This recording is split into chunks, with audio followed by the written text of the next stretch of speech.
Hoje nós vamos falar então sobre Doce Maria, Mãe de Jesus. Então vamos lá. Muitas coisas que nós vamos comentar aqui foram pegas do livro A Caminho da Luz, do Chico Xavier, pelo Espírito de Emmanuel, e também muitas coisas do livro A Boa Nova, do Humberto de Campos, que é o Espírito também pelo Chico Xavier. São dois livros que eu recomendo muito. Esse livro aqui, A Caminho da Luz, é um livro fininho, mas ele é muito importante que nós, enquanto espíritas, conheçamos esse livro. E ele, apesar de ser fininho, ele não tem uma leitura muito simples. Ele não é um livro assim para ler e ponto.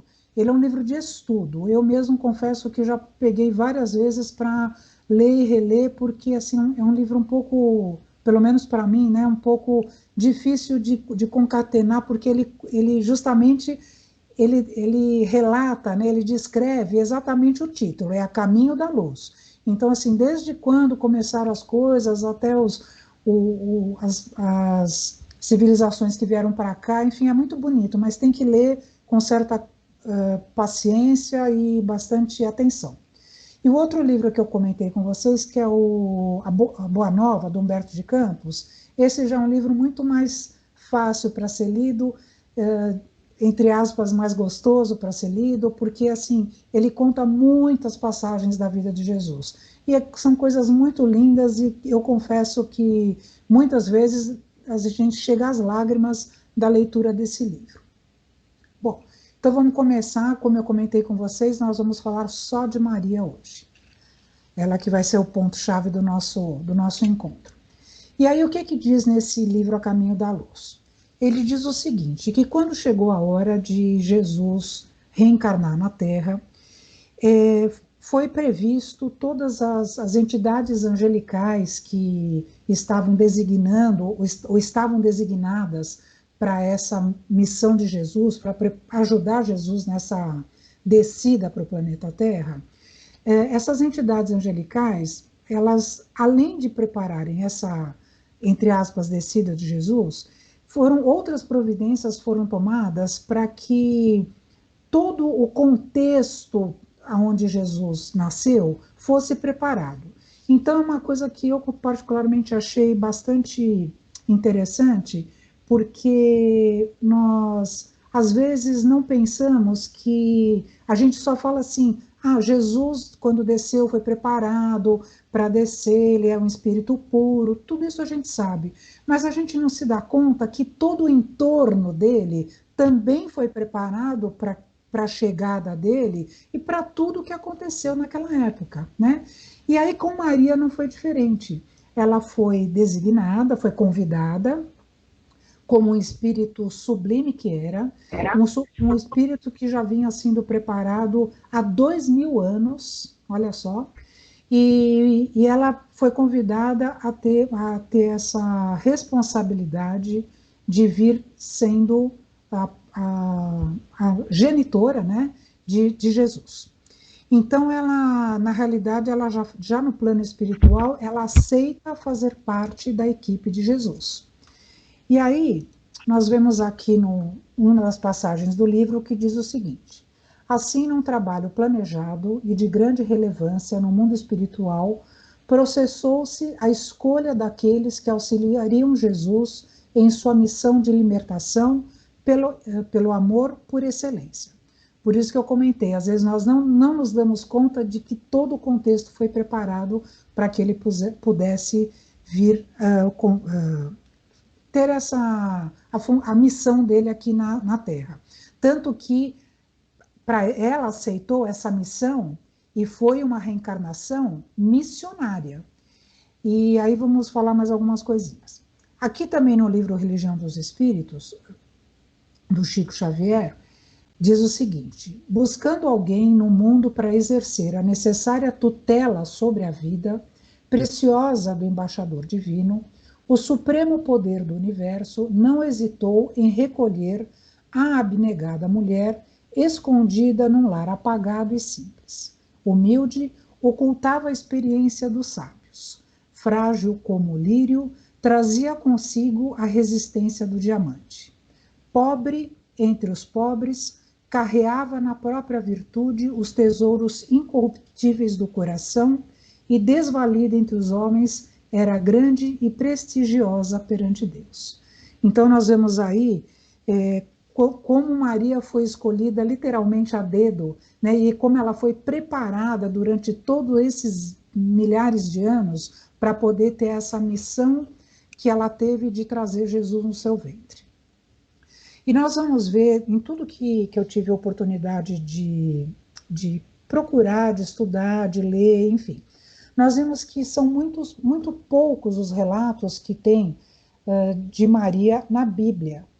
Os evangelistas que mais falam sobre ela são São Lucas e São Mateus. E mais para o final da aula eu vou até conversar por que São Lucas que é um dos que mais fala sobre Maria e sobre a infância de Jesus.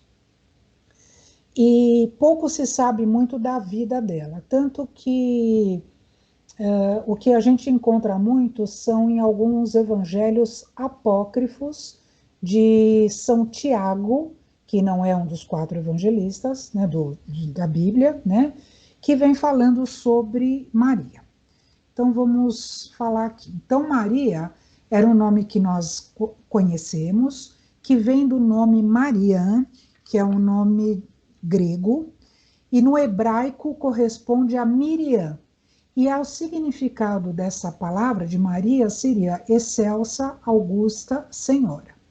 E aí, como eu comentei, São Lucas e São Mateus são os que mais falam de Maria. E aí nós vamos começar agora, vamos ter vários slides que vão ser só as fotos, e eu vou começar a falar de todas as passagens onde é relatada a presença de Maria na Bíblia, tá? E a maioria, a imensa maioria, está em São Lucas e São Mateus. Então nós começamos aqui quando ela era ainda jovem, quando ela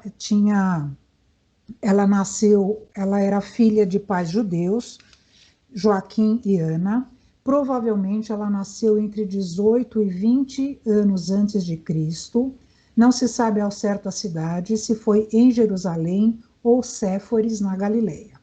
Ela provavelmente se casou aos 14 anos, como era comum na época, e ela se casou com José, que era um carpinteiro, como todos nós já sabemos, da tribo de Davi. E algumas fontes históricas indicam que Maria teve outros filhos além de Jesus, mas não há provas ou evidências concretas a respeito disso, embora nós temos algumas passagens da Bíblia que falam alguma coisa como quem são os meus irmãos, ou alguma coisa assim, mas isso tudo não é uma coisa definitiva. Pode ser até essas falas de Jesus, ou quem é minha mãe, quem são meus irmãos, como tem uma fala, inclusive, que no nosso próprio evangelho consta também, que é da Bíblia, pode ser uma alegoria. Mas, enfim, isso também não vem ao caso agora. Então, nós sabemos o seguinte, que logo quando ela era casada com José, ela recebeu a visita de um anjo chamado Gabriel, dizendo, então, que ela viria ser a mãe de um espírito muito importante, né? E o Gabriel era um espírito angélico da equipe direta de Jesus. Então ele veio dizer que ela ia receber o mestre da luz, né? E que esse bebê que ela ia trazer, que esse espírito que ela ia gerar, ele ia modificar a paisagem espiritual do planeta por meio da semeadura dos ensinos evangélicos no coração humano. E diante daquela inusitada notícia, ela ficou muito espantada quando ele falou que ela iria ser cheia de graça. E ela não entendeu exatamente o que queria dizer isso, cheia de graça. E depois nós estudamos, né, que essa palavra plena de graça queria dizer que ela estava com o espírito purificado, que no decorrer todo da sua vida, toda a sua fortaleza moral, toda a sua fé inabalável, ela já estava sendo toda preparada para isso, por isso que ela era cheia de graça. E ela estava lá para cumprir a vontade de Deus.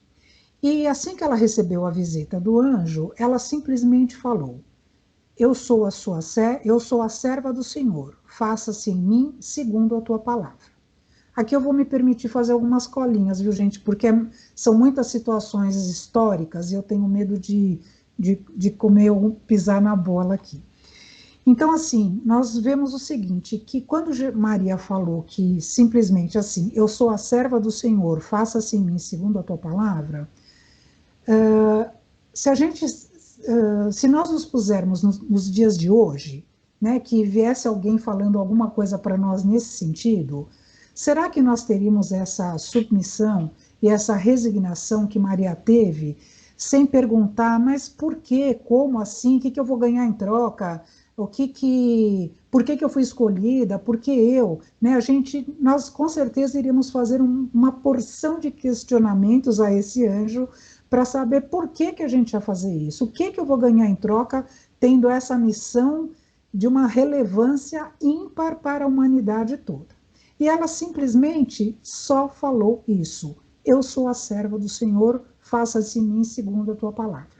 Então nós vemos já o espírito de escol que essa mulher vinha trazendo já consigo na sua evolução, para poder simplesmente, entre aspas, aceitar o que esse anjo tinha dito para ela.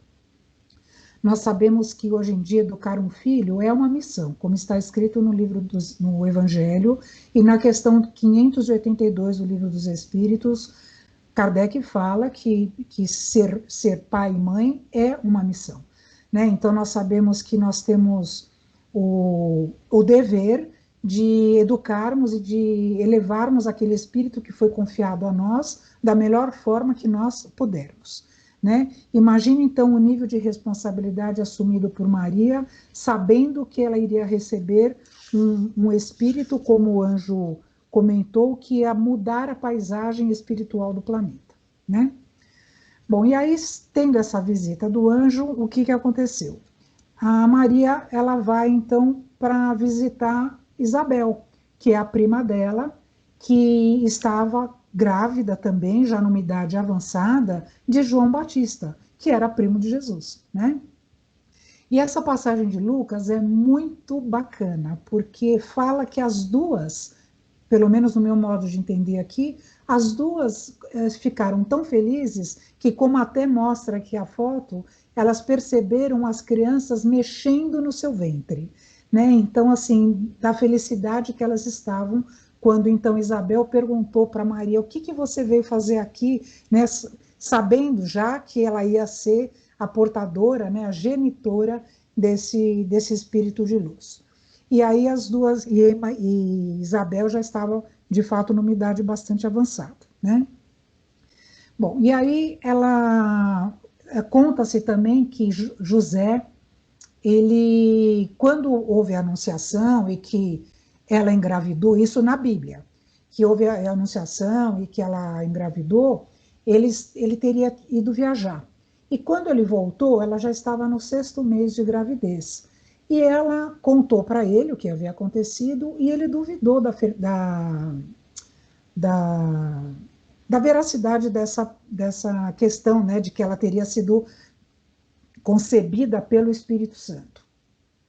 Só que aí diz, né, na Igreja Católica, diz que ele recebeu uma visita de um anjo que conversou com ele, explicou toda a situação e aí ele acreditou e ficou tudo bem. Mas nós vamos conversar isso mais no final da aula a respeito dessa situação também. Bom, aí Maria estava grávida e aí o que acontece? Chegou então numa época em que deveria haver um recenseamento na cidade. Então José então pega a Maria e eles vão juntos de Nazaré para Belém, que era a cidade natal de José, para fazer um recenseamento, porque era necessário, na época, fazer isso. E ela, então, estava grávida. E aí, aqui eu pus para vocês um mapinha, para vocês perceberem o quanto eles andavam, né? A gente já chegou a ver algumas coisas até quando nós falamos da mulher de Samaria, né? Que tá aqui no meio, Samaria, olha. Mas então, vocês veem, eles estavam aqui na cidade de Nazaré, aqui em cima, e eles foram para Belém, para fizessem o recenseamento. tá? Então, obviamente que eles iam aqui com os burrinhos, né? E ela grávida, e eles foram, então, para fazer isso. O que eu estou contando isso para vocês são as passagens de Lucas e Mateus, onde consta a presença de Maria, ok? E aí aqui também a gente vê uma figura bem bacana, vem que ela está grávida aqui, né? Que ela está indo, e aí tudo bem. Aí quando chega, então, mais para frente, quando então tem o nascimento de Jesus, que é que todos nós sabemos que ele nasceu numa manjedoura, que aí então veio os 3 reis magos, e aqui de fato eu não vou entrar no mérito da questão nem da manjedoura, nem dos 3 reis magos, porque seria uma outra aula que a gente poderia falar sobre isso.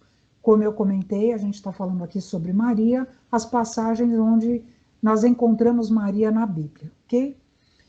E aí depois a gente vê aqui, quando Jesus já tinha nascido, né? Aqui a gente também vê em São Mateus, no capítulo 2, nós vemos isso. Aí depois o que aconteceu?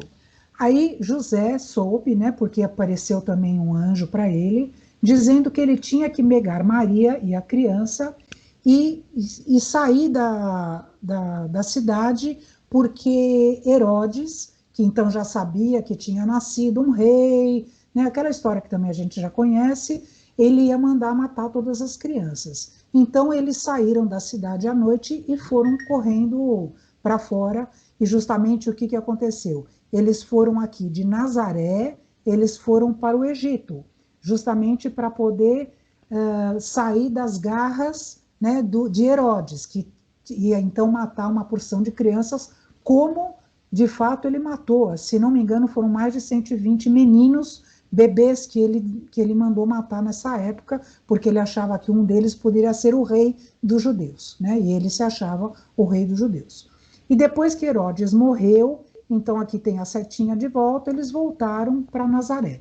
Então eles estavam lá em Nazaré, vieram até o Egito, depois retornaram para Nazaré. Essa é outra situação onde se passa, que dá a passagem da vida de Maria. Mais para frente, nós encontramos esse slide aqui, que fala sobre da visita do templo em Jerusalém, durante o período da purificação, onde Maria e José levam Jesus para Simeão, e onde tem também a profetisa Ana. E aí, essa era uma época de circuncisão dos judeus, que também nós conhecemos, né, essa prática da circuncisão, e é onde, de fato, seria dado o nome à criança, onde foi, então, que ele recebeu o nome de Jesus.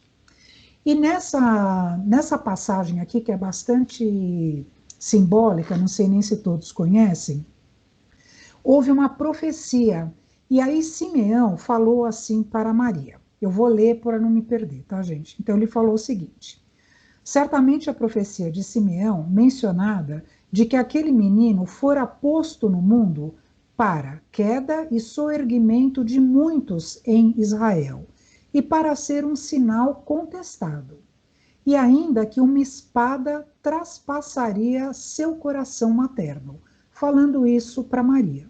Então, permanecendo ela com a sua alma sempre em constante alerta, né? Porque justamente essa previsão, né? Essa predição, essa previsão, né? Que Simeão fez, justamente já mostrando que Jesus vinha para poder haver queda e soerguimento de muitos em Israel, como de fato houve uma grande, se instaurou, né? Na época de Jesus, uma grande revolta, né? Inclusive, tanto que ele foi levado ao madeiro, né? E na mesma forma de que uma espada transpassaria o coração de Maria, isso numa linguagem figurada, né? Porque ela, obviamente, vendo seu filho crucificado, ela não sabia ainda disso, né? Mas a gente supõe, ela vendo mais tarde seu filho crucificado, com certeza é como se tivesse uma espada transpassando o seu coração, né? Então, essa foi uma previsão que consta também, e isso está em Lucas, no capítulo 2, versículo 35. Depois nós vemos aqui também que aí Jesus, então eles voltaram para Nazaré, e Jesus então ficou ali com a família, já grandinho, ficou ajudando o pai na carpintaria, e aí mais tarde, então, nós vemos que ele foi falar aos doutores, né? Que é onde também consta que Maria estaria presente. E aí a gente vê que nos doutores da lei que ele falava com muita propriedade, obviamente pelo espírito que ele era. E aqui também nós vemos uma outra passagem onde se encontra Maria, que é justamente nas bodas de Canaã. Quando nós tivemos a aula dos milagres de Jesus, nós conversamos a respeito. Foi o primeiro milagre de Jesus e Maria teve um papel muito importante, porque ela veio pedir a Jesus que transformasse água em vinho. E lá nós vimos que Jesus ainda fala para ela assim, mas não é chegada a minha hora, o que eu tenho a ver com isso, né? E porque na realidade nós sabemos que nessa hora Jesus ainda estava começando a sua missão efetiva aqui na Terra dos 3 anos do seu messianato, né? Então esse milagre, esse dito milagre, foi um milagre físico, né, assim, de transformação de água em vinho, que nós, quando estudamos, vimos que poderia acontecer, mas também não é muito certo que tenha acontecido e que tenha sido somente uma alegoria. Mas, independente de ser ou não ser, Maria estava presente na hora também, e também falou aos servos que, quando Jesus pediu, então, para trazer todas essas tinas de água, que era uma água muito pura, daí a possibilidade de Jesus ter transmutado as moléculas de água para vinho. Maria falou para os servos, vão, né, e fazem tudo quanto ele pedir, como dizendo, pode fazer porque o que ele está fazendo, o que ele está falando é certo, né, como se avalizando tudo aquilo que Jesus estava fazendo. Depois, mais para frente, nós vemos uma situação muito interessante, e aqui eu vou me permitir ler, acho que não é aqui que eu vou ler, vou me permitir ler para vocês porque é muito lindo. Quando Maria está aqui no madeiro, né, quando Jesus está crucificado, passa na cabeça dela todas aquelas passagens que nós falamos até agora, do nascimento dele, do encontro dela com Maria, quando eles levaram no Simeão, quando Jesus foi lá nos doutores da lei, enfim, todas as passagens da vida que ela teve junto com Jesus, tudo aquilo passou na mente dela, e foi exatamente nessa hora que ela sentiu como aquela espada transpassasse o coração dela. E ela se perguntou por que isso tudo estava acontecendo. Mas, ao mesmo tempo, espírito iluminado que era, ela aceitava aquilo com resignação. E aí eu vou ler aqui para a gente umas coisas que é muito bonito. Isso que eu vou ler está no livro A Boa Nova, tá? Diz o seguinte, nas menores coisas reconhecia a intervenção da providência celestial. Entretanto, naquela hora, seu pensamento vagava também pelo vasto mar das mais aflitivas interrogações. Que profundos desígnios haviam conduzido seu filho adorado à cruz do suplício? Uma voz amiga lhe falava ao espírito, dizendo das determinações insondáveis e justas de Deus, que precisam ser aceitas para a redenção divina das criaturas. Foi justamente quando ela aceitou lá, quando o anjo Gabriel veio falar para ela, e ela falou que era serva, que fizesse o que fosse necessário, né? Seu coração rebentava em tempestades de lágrimas irreprimíveis. Contudo, no santuário da consciência, repetia a sua afirmação de sincera humildade. Faça-se na escrava a vontade do Senhor. Resignada diante do maior testemunho de sua missão, Maria sente uma mão amiga tocar o seu ombro. Era o apóstolo João a lhe estender os braços amorosos e reconhecidos. Ambos, compungidos por tanta dor, buscam o olhar de Jesus como a suplicar entendimento. Fala então Maria a Jesus, meu filho. Nossa, é muito lindo, né? Meu amado filho, o Cristo pareceu meditar no auge de suas dores, mas, como se quisesse demonstrar, no instante derradeiro, a grandeza de sua coragem, e a sua perfeita comunhão com Deus, replicou com significativo movimento dos olhos vigilantes: Mãe, eis aí teu filho. E dirigindo-se de modo especial, com um leve aceno ao apóstolo, disse: Filho, eis aí tua mãe. Ai. Agora imaginemos, dentro da nossa condição limitada, como se sentiu Maria ao perceber que seu filho muito amado, sendo rejeitado e mortificado pela ignorância humana, nada podia fazer para impedir o sofrimento daquele que lhe encantara os dias com a luz de suas palavras e de seus sorrisos. Maria de Nazaré, respaldada por sua posição espiritual superior, aceitava aqueles fatos dolorosos e tristes que lhe causavam pesar profundo, como parte da missão que assumira diante de Deus. E alicerçada pela própria fé inabalável, sofreu, mas sem revoltar-se, preocupando-se mais em buscar o filho amado para ofertar-lhe sua presença amorosa, tentando amenizar as dores e sofrimentos atrozes pelos quais passava. Eu tive que ler, gente, isso, porque eu acho essa passagem tão linda que não tem como, né? Se eu falasse, com certeza não seria tão romanceado como Humberto de Campos passou isso para nós. Então, esse foi um momento muito sublime, onde Maria esteve presente na Bíblia.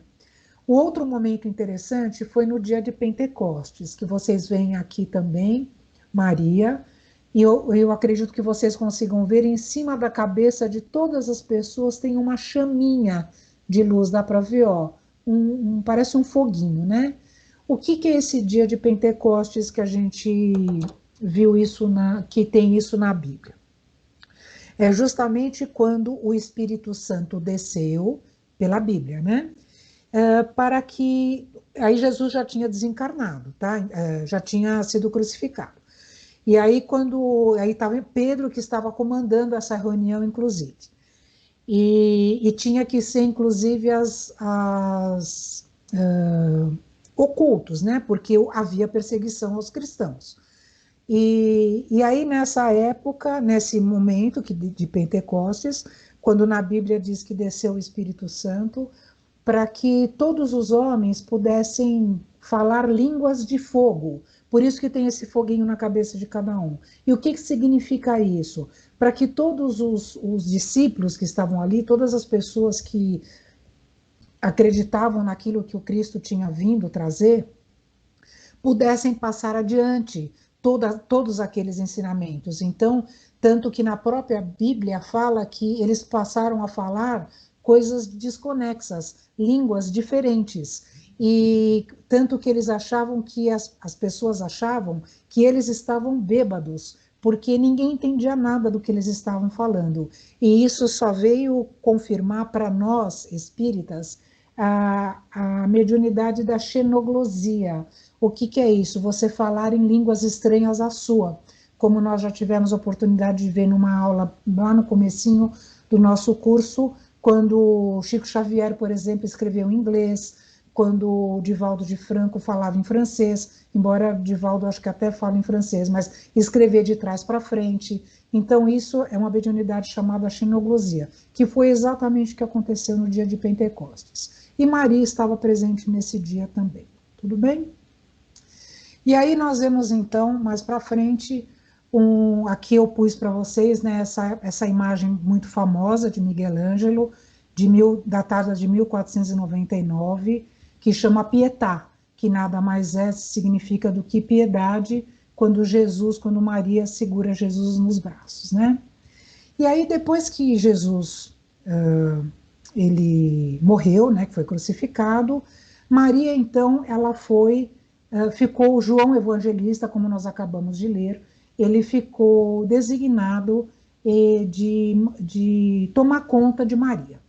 E aí o que aconteceu? Ela foi então para uma cidade chamada Éfeso, na Turquia, e lá ela ficou numa singela casa de pedra, onde ficou com o João e ficou com outras pessoas, e lá eles recordavam muitos ensinamentos do mestre, e as pessoas sabendo que Maria estava lá e que João também estava, muitas pessoas necessitadas acorriam a essa casa justamente para pedir auxílio, para pedir uma palavra, para pedir um consolo, para pedir até auxílios materiais, desde que eles também ali tinham parcas condições, mas sempre o que eles podiam, eles acabavam dividindo.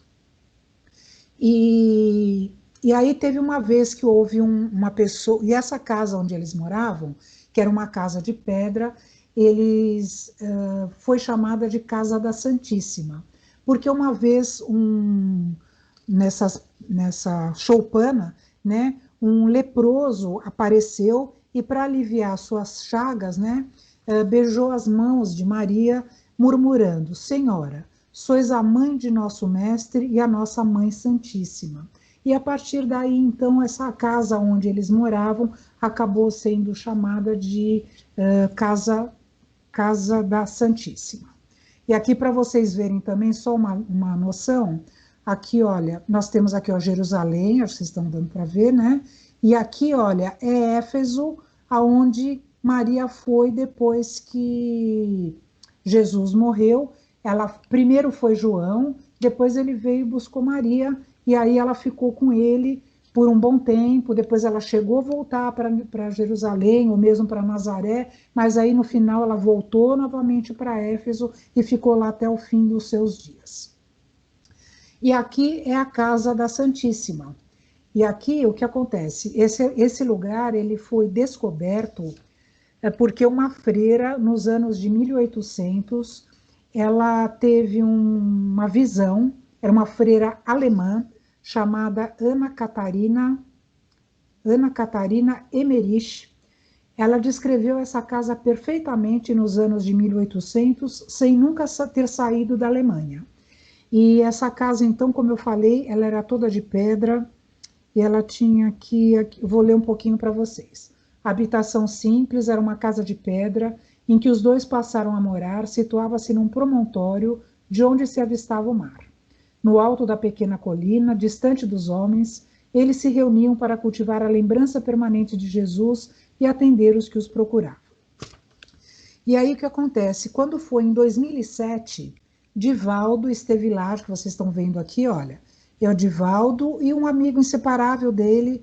Para quem assistiu o filme do Divaldo, sabe que ele foi um aluno dele no passado, que acabou seguindo os passos dele e ficou até desencarnar, faz acho que uns 12 ou 14 anos que acho que chamava Nilson, se não me engano, ele desencarnou. E aqui nós estamos vendo o Divaldo escrevendo, porque ele está nessa hora recebendo uma mensagem de Joana de Ângeles, e essa mensagem eu não pus aqui porque ela é muito longa. Ela está nesse link que tem aqui. Como eu vou passar isso para vocês, depois se vocês quiserem abrir. É uma carta, na realidade não é uma oração, é uma carta que Joana de Ângeles faz a Maria. É muito lindo, é assim, aliás, tudo é lindo, né? E vale a pena dar uma lida nisso, que é muito interessante. E aí Maria ficou até os últimos dias. Não se tem notícias sobre o seu desencarne. Na Bíblia não há passagens sobre isso. E então tudo assim, mesmo todas ou muitas informações que nós temos são via mediúnica, né? Algumas nós temos na Bíblia, como foi relatado algumas aqui que eu falei para vocês, mas a maioria é por via mediúnica que a gente sabe, tá? E aí depois que Maria desencarnou, ela continuou trabalhando no plano espiritual. Vou ler aqui um trechinho para vocês. Enlevada nas suas meditações, Maria viu aproximar-se o vulto de um pedinte. Minha mãe, exclamou o recém-chegado, porque todos a chamavam assim, como tantos outros que recorriam ao seu carinho. Venho fazer-te companhia e receber tua bênção. Maternalmente, ela o convidou a entrar, impressionada com aquela voz que lhe inspirava profunda simpatia. O peregrino lhe falou do céu, confortando-a delicadamente. Comentou as bem-aventuranças divinas que aguardavam a todos os devotados e sinceros filhos de Deus. Maria sentiu-se empolgada por tocante surpresa. Que mendigo seria aquele que lhe acalmava as dores secretas da alma saudosa com bálsamos tão doçurosos? Nenhum lhe surgira até então para dar. Era sempre para pedir alguma coisa. Seus olhos se umedeceram de ventura, sem que conseguisse explicar a razão de sua terna emotividade. Foi quando o hóspede anônimo lhe estendeu as mãos generosas e lhe falou com profundo acento de amor. Minha mãe, venha aos meus braços. Nesse instante, fitou as mãos nobres que se lhe ofereciam num gesto da mais bela ternura. Tomada de comoção profunda, viu nelas duas chagas, como as que seu filho revelava na cruz. E, instintivamente, dirigindo o olhar ansioso para os pés do peregrino amigo, divisou também ali as úlceras causadas pelos cravos do suplício. Não pôde mais. Compreendendo a visita amorosa que Deus lhe enviava ao coração, bradou com infinita alegria: meu filho, as úlceras que te fizeram. Num ímpeto de amor, fez um movimento para se ajoelhar. Queria abraçar-se aos pés do seu Jesus e beijá-los com ternura. Ele, porém, levantando-a, cercado de um halo de luz celestial, se lhe ajoelhou aos pés e, beijando-lhe as mãos, disse em carinhoso transporte: sim, minha mãe, sou eu. Venho buscar-te, pois meu pai quer que sejas, no meu reino, a rainha dos anjos. Então, assim, depois daí, então, ela desencarnou. Como eu comentei, não se tem notícias na Bíblia sobre isso, e também, mesmo mediunicamente, eu não encontrei nada a respeito. Só que aí ela foi trabalhar na espiritualidade, como não podia deixar de ser, né? E aí, Maria, no plano espiritual, que agora que eu vou passar aqui para vocês. É uma oração intitulada Retrato de Mãe. É uma poesia, aliás, intitulada Retrato de Mãe. Quem fez essa poesia foi Maria Dolores, que é um espírito muito conceituado, que escreve muitas poesias, e ela descreve a assistência maternal e efetiva prestada pelo espírito de Maria a Judas, que, como nós sabemos, se suicidou, que se encontrava numa região umbralina, cego e solitário, muito tempo depois da crucificação do Mestre. Depois de muito tempo sobre os quadros sombrios do Calvário, Judas, cego no além, errava solitário.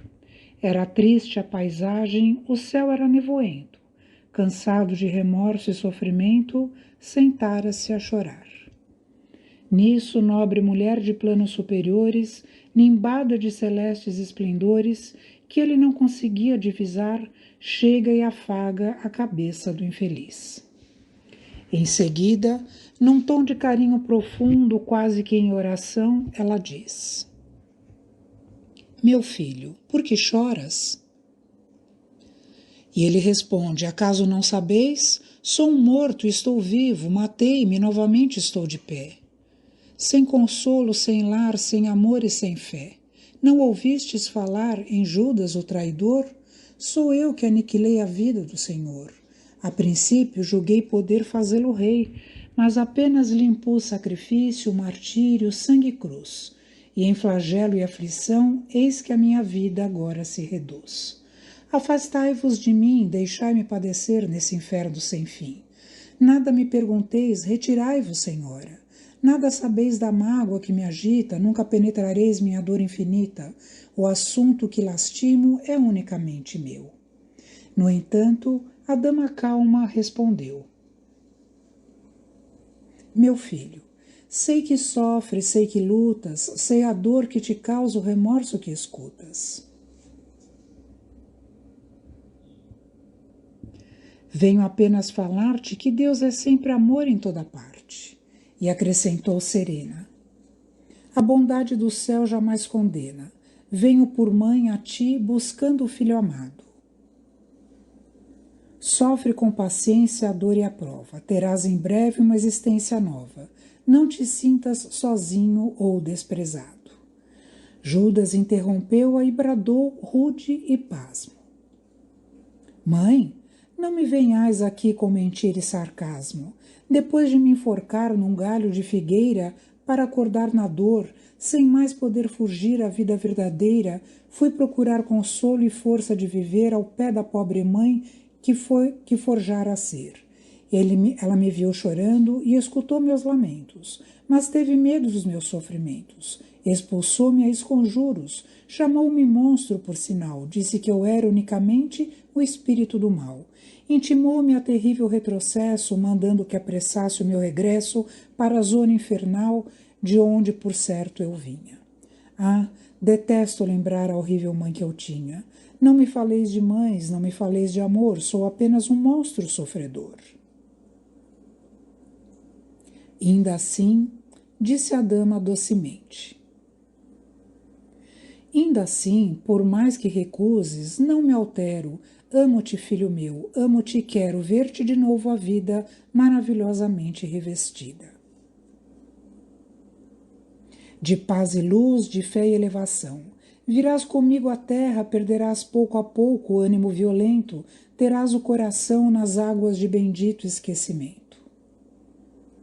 Numa nova existência de esperança, levar-te-ei comigo a remansoso abrigo.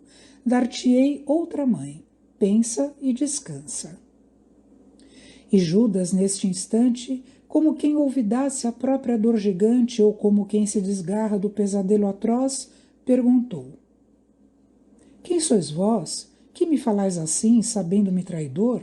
Sois a divina mulher irradiando amor ou o anjo celestial de quem presinto a luz?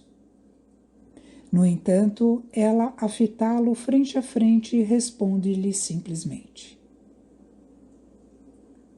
Meu filho, eu sou Maria, sou a mãe de Jesus. É lindo, não é isso também? Então nós vemos, essa é uma das passagens de Jesus, de Maria no plano espiritual. E aí nós temos outro conhecimento da atuação de Maria no plano espiritual. Ela comandando, sendo a mentora e sendo a orientadora maior da Legião dos Servidores de Maria, que é uma organização que dedicada aos espíritos suicidas. Então, aqui está uma foto de um castelo, porque é assim que é mostrado, que é falado como é esse lugar responsável pelo acolhimento dos espíritos suicidas lá na legião, na espiritualidade. E aqui também eu vou ler uma parte para vocês, para também não perder nada.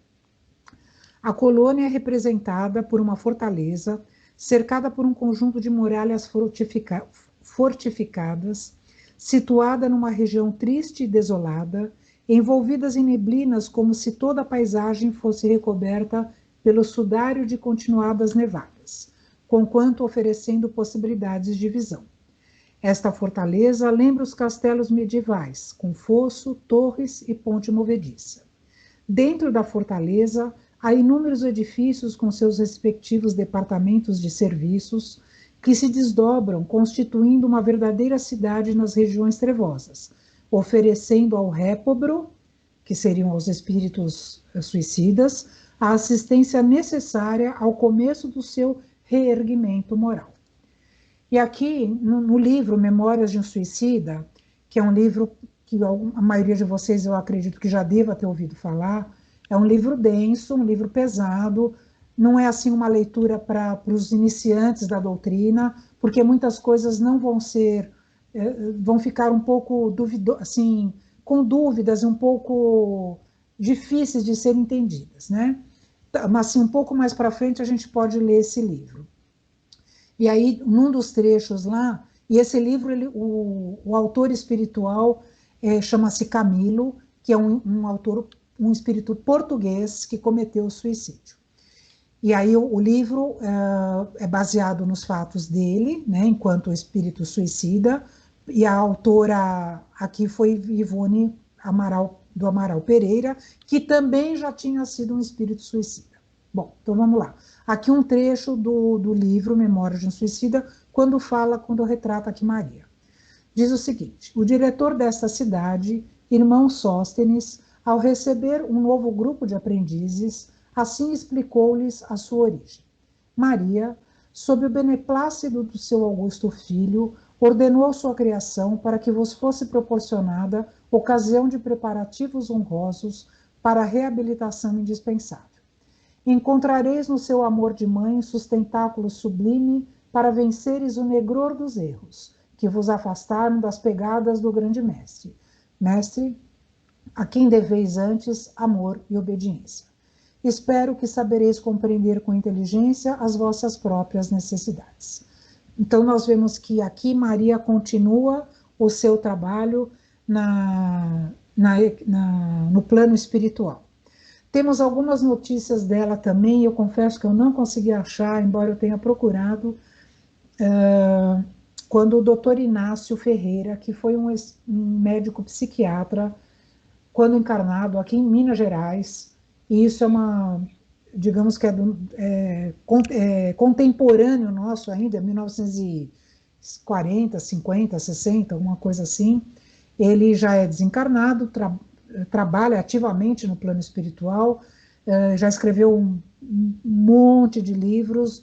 O médium é o Carlos Bacelli, normalmente é o Carlos Bacelli, o médium pelo qual ele escreve, e ele, em alguns momentos, ele já falou de Maria também, porque o doutor Inácio, ele também comanda um hospital, que é o Hospital Esperança, lá no plano espiritual, e em algum dos seus livros ele já falou de Maria. Eu confesso que eu tentei procurar, porque eu tenho alguns livros e acabei não achando aonde ele cita Maria em algum desses livros, em algumas andanças dela pela espiritualidade.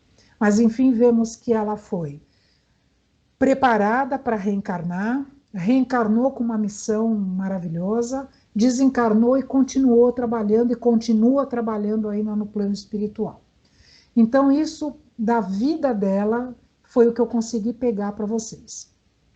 E agora nós vamos falar algumas outras situações. E aqui eu pus essa imagem, gente, que eu achei maravilhosa. Sinceramente, eu fiquei assim minutos contemplando, porque eu achei de uma beleza ímpar.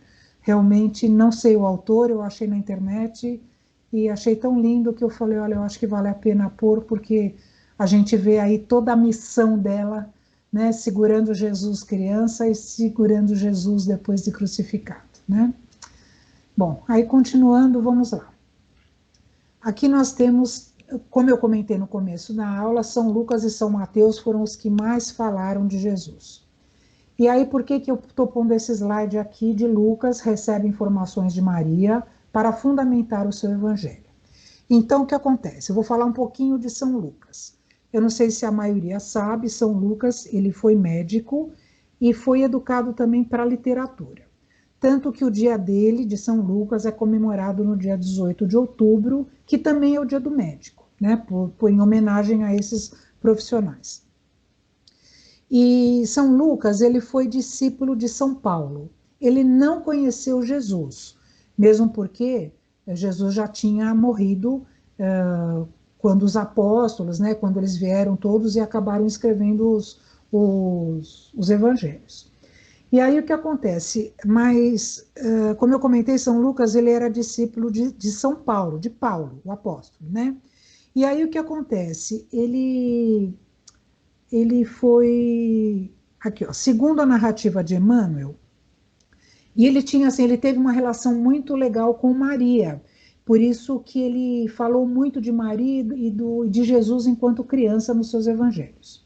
E aí, segundo Emmanuel, o apóstolo Paulo, quando foi visitar Éfeso, atendendo aos insistentes chamados de João, que estava lá na Turquia, né, para promover a fundação definitiva da igreja cristã naquele local, ele visitou então Paulo, estou falando de Paulo ainda, ele visitou a mãe de Jesus na sua casinha, impressionou-se, né, fortemente com toda a humildade daquela criatura amorosa, que mais se assemelhava a um anjo vestido de mulher.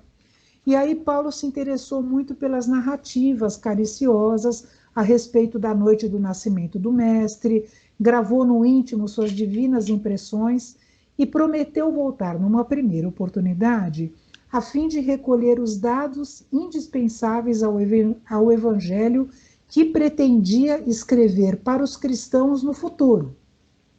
E Maria se colocou à total disposição para isso. Aí, numa próxima viagem, isso passou. Numa outra viagem, Paulo, a caminho da Palestina, Paulo de Tarso passou novamente por Éfeso, e Maria, já numa idade bastante avançada, acorrera, né, ao longe dele, em companhia de João, e para levar a palavra de Jesus, que era sempre o que ela fazia.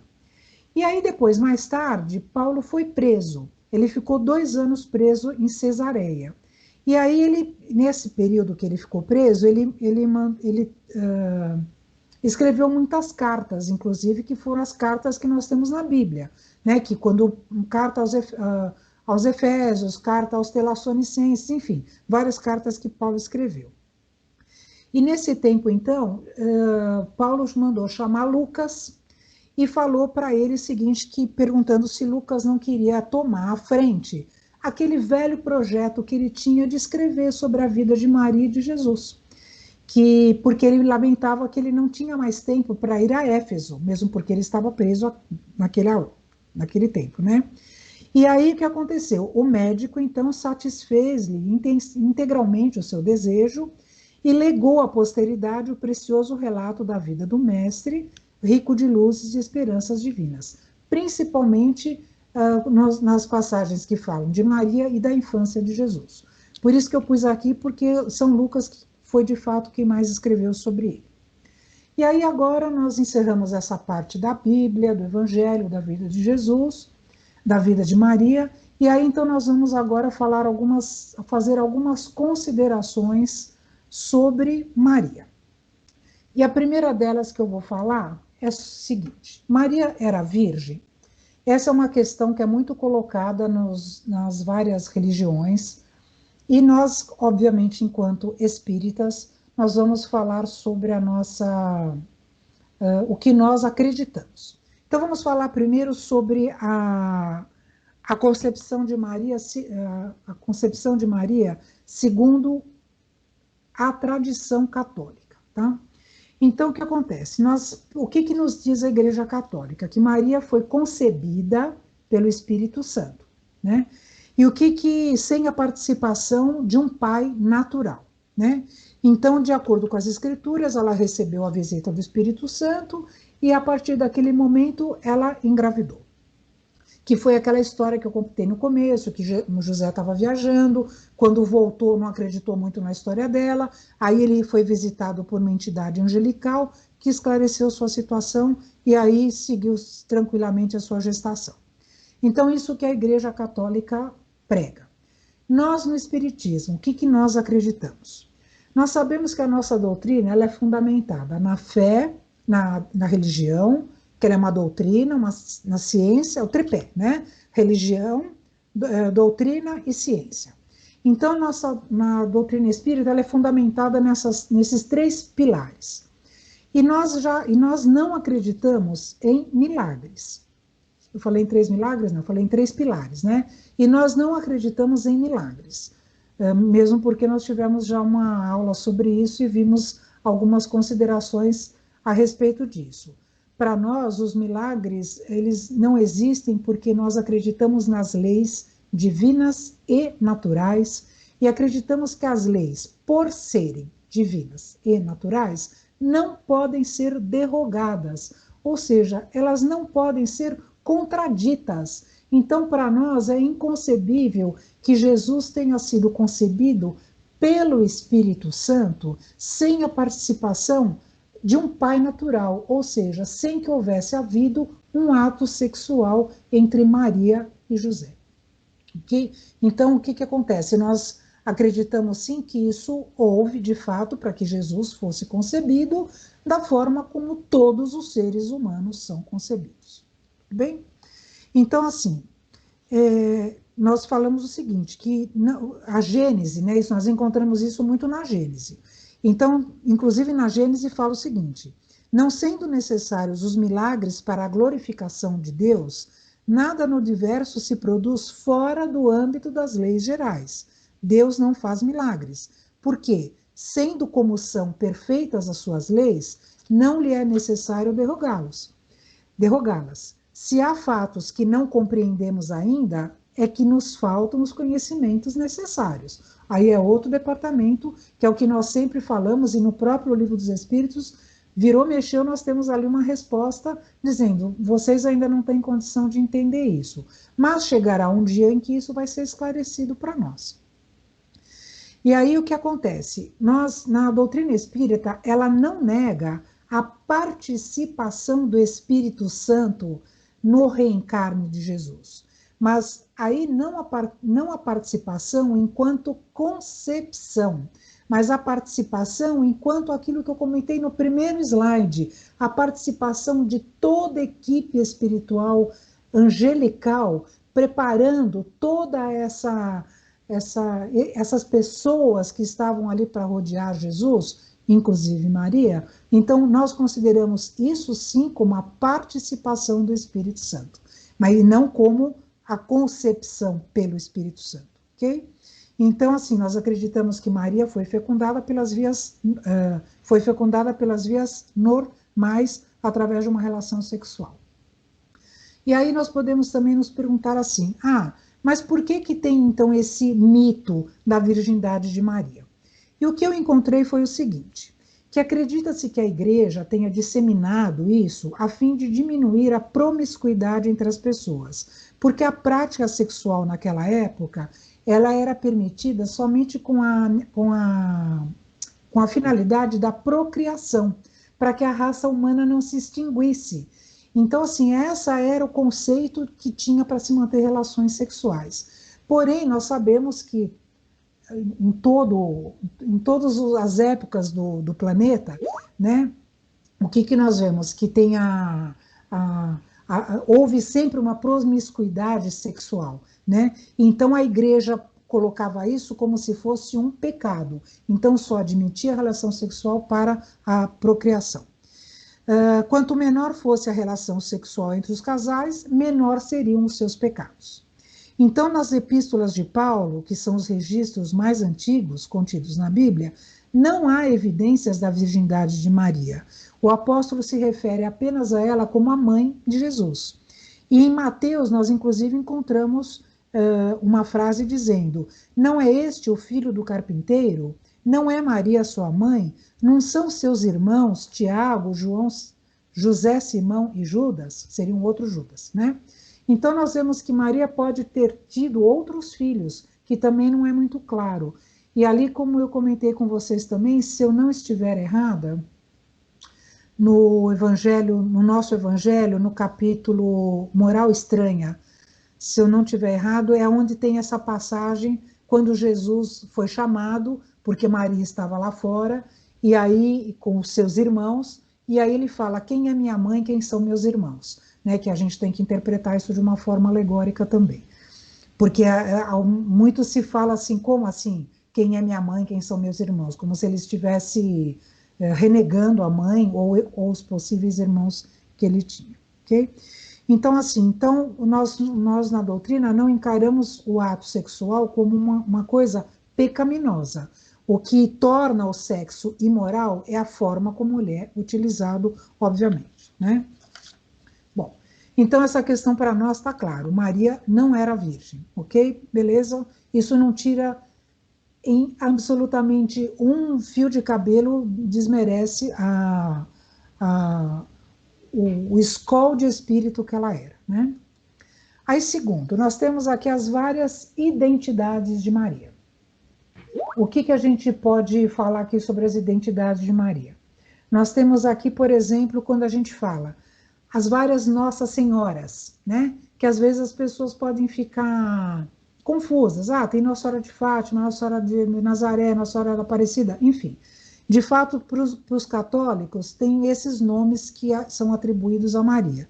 E eu vou falar de alguns deles aqui, que são os mais conhecidos para nós. Como Nossa Senhora de Fátima, quando ela apareceu para aqueles 3 jovens irmãos em maio de 1917. E eles falaram que ela parecia uma mulher mais brilhante que o sol, que foi na cidade de Fátima, em Portugal. Depois, Nossa Senhora de Nazaré, que nós temos aqui no Brasil, no Pará, onde tem até o Círio de Nazaré, né? E essa origem, essa devoção, ela nasceu em Portugal, quando foi esculpida uma imagem por São José e pintada por São Lucas. Aqui conta a lenda que Nossa Senhora de Nazaré foi encontrada nas margens do Igarapé, Murucutu, no Pará, por um caboclo chamado Plácido, em 1700.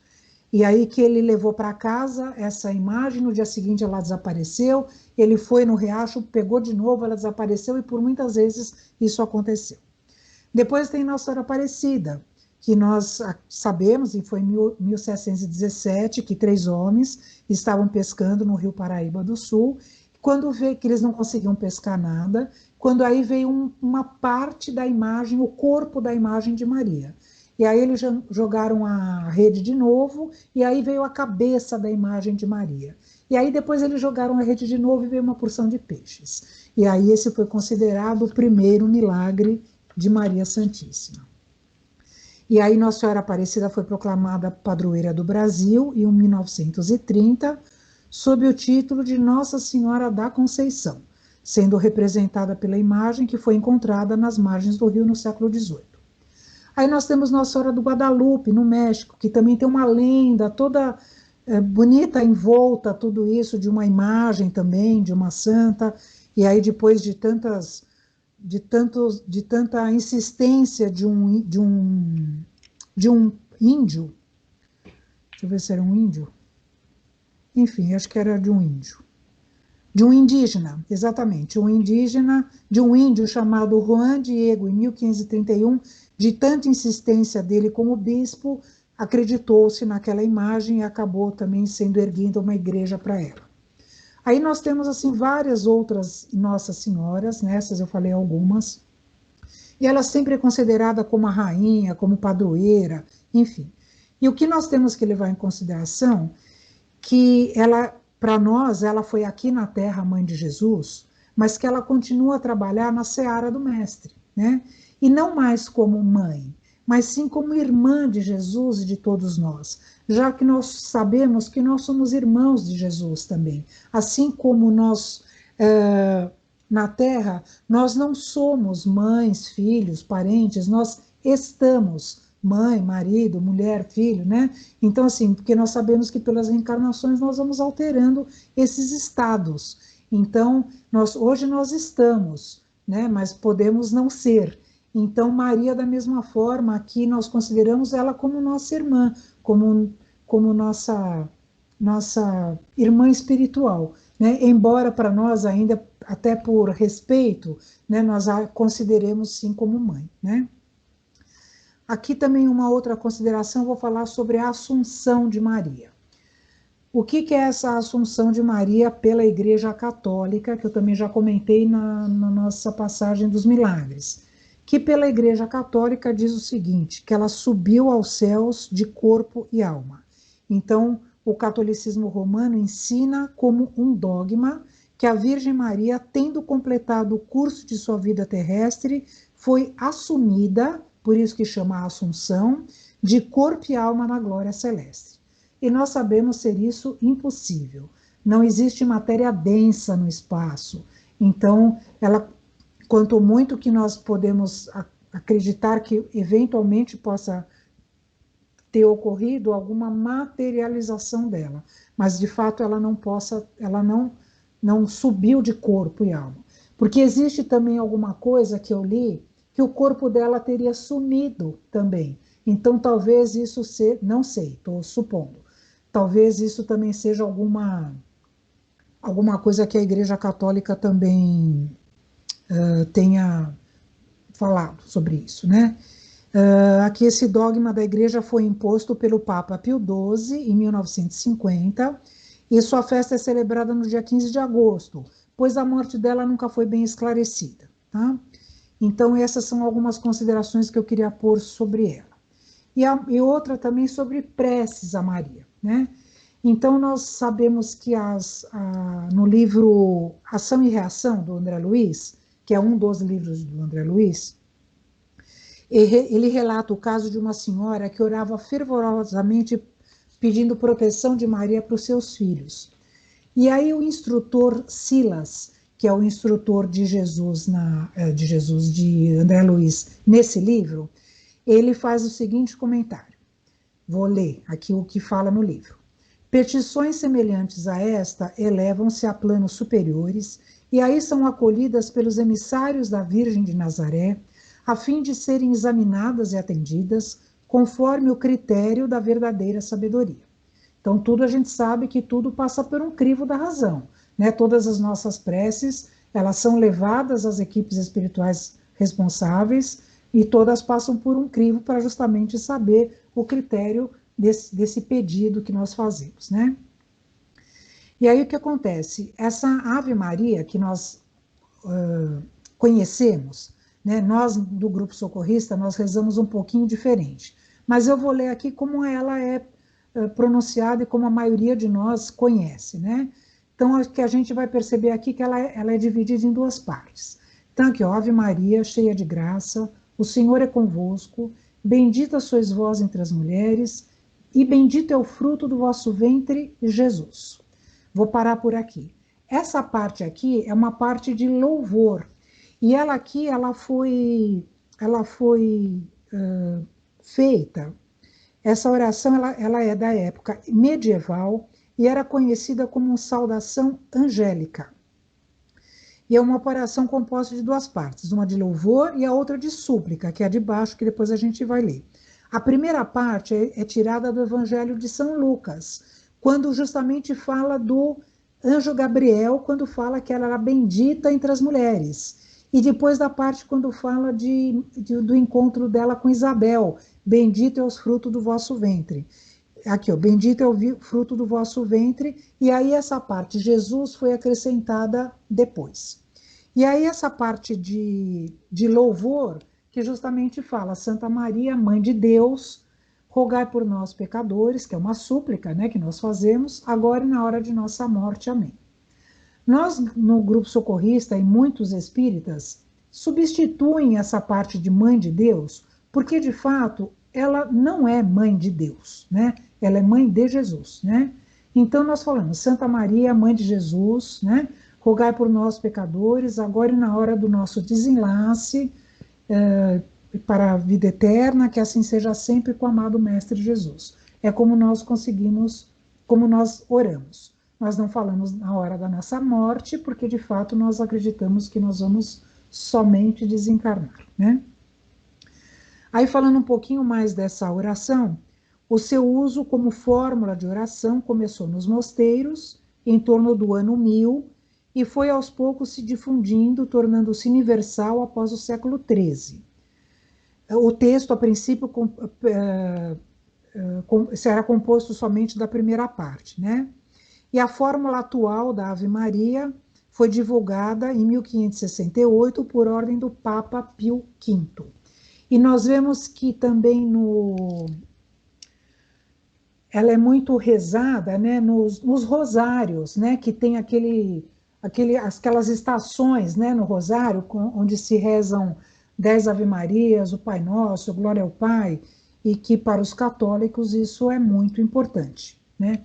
Nós argumentamos, né, que de fato eu confesso que eu não sei quantas bolinhas tem no terço ali da Ave Maria, confesso que eu não sei, mas eu sei que são muitas. Então, assim, nós acreditamos que não são necessárias dezenas de vezes para se fazer uma prece, uma oração. Basta que se faça uma bem feita, uma de coração, uma de elevação do nosso ser até o alto, que com certeza ela vai ser ouvida, né? Bom, aí nós vamos agora para outra coisa. Aqui, ó, todos nós também acho que já vimos essa imagem de Maria, inclusive no Grupo Socorrista tem essa imagem também. E aí eu vou explicar para vocês o que significa quando que foi feito isso, não sei se vocês conhecem. Elas estão vendo aqui uma fotografia não, né? Um retrato é velho, né? Enfim, uma figura que foi desenhada e que está na mão do Chico Xavier já há muito tempo. Então eu vou ler para vocês aqui também Eu até peço desculpas de eu estar lendo muito, mas é porque eu não consegui decorar tudo, porque é muita coisa. Então, o que acontece? Isso veio à tona depois de um programa na TV Record com a presença do médium Chico Xavier, né?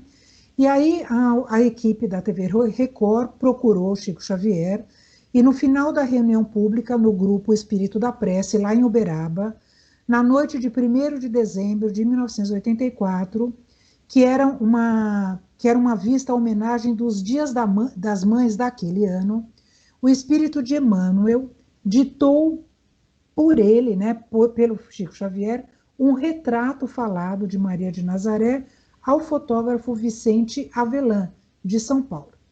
Esse trabalho artístico foi sendo realizado aos poucos, desde meados de 1983, com retoques sucessivos realizados pela grande habilidade de Vicente, que era o retratista, em mais de 20 contatos com o médium mineiro na capital paulista. Então, o que acontece? O Emmanuel passou para o Chico Xavier as feições, e o Chico Xavier foi falando, e aí foi saindo esse retrato pelas mãos desse artista, né? Então ele foi sendo retocado, retocado, retocado, era em branco e preto ainda na época, e aí Emmanuel comentou que era dessa forma que Maria se apresentava na Legião dos Servos de Maria, que era aquela instituição que eu comentei com vocês, que amparava os espíritos suicidas. E ela sempre se apresenta dessa forma. E no final do diálogo, que está falando do Chico Xavier lá com os repórteres. Atendendo ao nosso pedido, Chico forneceu-nos o endereço do fotógrafo para que pudéssemos entrevistá-lo. E, de fato, eles vieram para São Paulo e esse fotógrafo ele tinha um ateliê, na época, já há 30 anos, localizado no centro de São Paulo. E aí, o Vicente, né, que era o Vicente Avelã, ele confirmou todas as informações do Chico Xavier, apenas destacando que não houve pintura, e sim um trabalho basicamente fotográfico, fruto de retoques sucessivos, num retrato falado inicial, tudo sob orientação mediúnica do Chico Xavier, justamente porque Emmanuel estava passando para ele. Aí a única coisa que houve foi que era uma foto branca e preta, ele ampliou bastante e coloriu com tinta a óleo, trabalho no que ele era perito, com experiência adquirida na época em que não havia filmes coloridos. E as fotos em branco e preto eram coloridas, dando origem à tela, que foi então divulgada. Então, sempre que nós virmos esse retrato, a gente sabe que foi via mediúnica, que Emmanuel passou para o Chico Xavier, esse fotógrafo fez essa imagem, e é como Maria de Nazaré se apresenta, então, na espiritualidade, ok?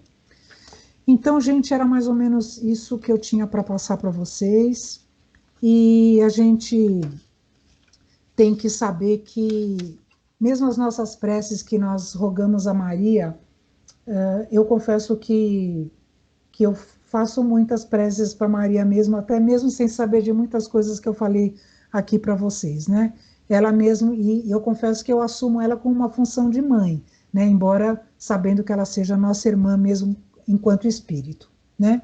E eu acho que todos nós, assim, acredito que pudemos ter uma visão um pouco mais aclarada da vida dela, né? Dessa vida sacrificial que foi a vida dela, sempre com uma resignação aceita, né, com uma resignação do coração, aceita por ser serva de Deus, né, por fazer aquilo que foi designado para ela, visto que ela foi um espírito preparado para isso.